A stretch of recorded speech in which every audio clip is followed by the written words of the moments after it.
Senador, no? Paano nyo sisiguraduhin ay yung yaman ay hindi mananatili sa ilan lamang kung hindi bababa sa mas nakakaraming mga Pilipino? Senadora, 90 seconds. Please. Una, bigyan natin, pagadahin natin, ibig sabihin, bigyan natin ng mas maraming pera sa budget.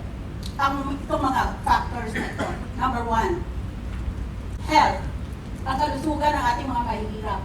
Karamihan sa kanila may mga sakit hindi na rin makatrabaho. Pangalawa, education. Ay importante sa tao na edukado siya. Kaya siguro, hindi tama ang ating mga pagpili noon dahil maraming hindi edukado na bumoto. Pangatlo, rural infrastructure or social welfare improvements. Lahat ng ito nangangailangan na ang ating taxes should either be lowered or raised. Wala tayong wala tayong eskapo dyan.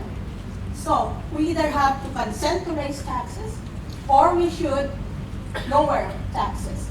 Hindi naman papayag ang gobyerno na kulang sa pera ang ating budget. Kaya, the remedy will be to decrease some taxes. For example, the estate tax should be erased.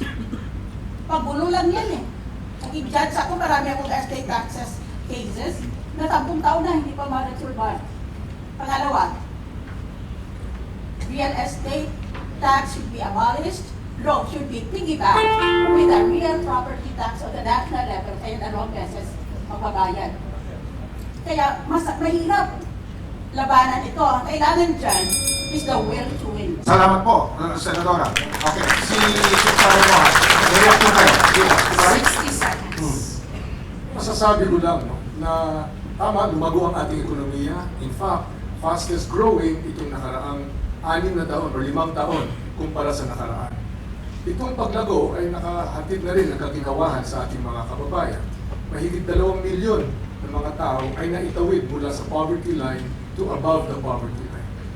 Magreklamo man o mag-question man sa datos, pero yan ang datos ng ating NEDA at ng ating mga statistical office. 2 million families ngayon ay hindi nakabahagi ng tinatawag na mahihirap. Dagdag pa doon ay yung ating mga safety nets. May safety net tayo sa PhilHealth na nakaraang taon. Kung magkasakit ka, kasama ng 6.5 milyong mga pasyente at tulungan ka ng PhilHealth sa halagang 75 bilyones pesos. Kung dati-rati bawal magkasakit, ngayon may kasangga ka ng gobyerno para hindi na mauubos ang laman ng bulsa mo sa kakabayan ng pagpapagamot. Yan ang inihatid ng daang matuwid. Yan ang itutuloy ko sakaling mabigyan ako ng pagkakataon. Salamat po, Mr. Secretary.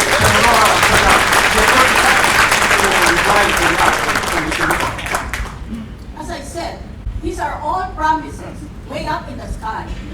Promises in the sky is the program of government of many officials running for public office. Saan natin kukunin ang pera? Yun ang tinatanong ko. Saan? Sino ang bibigay magdudunit? Mga mayayaman ba? Dagan-dagan natin dahil natin sa mayaman sila. Malaking problema yung where to source the funds. I can make an entire list from here to there of all my promises to you, but I repeat Okay, salamat po. Salamat po, Madam Senator.